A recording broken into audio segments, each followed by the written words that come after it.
Hi there, today I'm going to be talking about one of the basic principles behind MoodMission, which is that a lot of anxiety and depression problems are a bit like vicious cycles. These problems sort of maintain themselves, they self-perpetuate in a way. So for example, if you're feeling down and your mood is low, you probably don't feel like being active or seeing friends or doing anything that you usually enjoy. And these are all things that could actually lift your mood.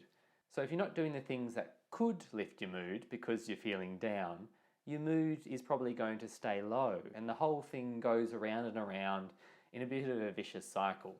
The same sort of thing can happen with anxiety.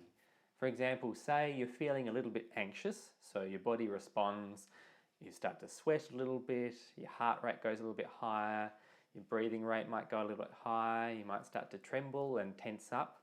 If you start to notice these things and start to think that maybe something's going wrong, maybe there's a bad reason behind your heart rate going higher and your breathing rate going higher and you're sweating, or you start to fear that other people are noticing you sweating or you're noticing you hyperventilating, then that's just going to feed more feelings of anxiety and the whole thing goes around again in a bit of a vicious cycle.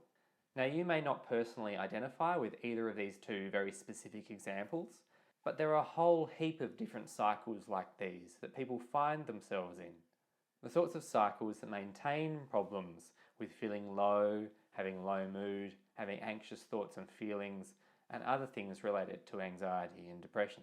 Heaps of psychological research shows that thinking about anxiety and depression in these sorts of ways can be really beneficial when tackling them.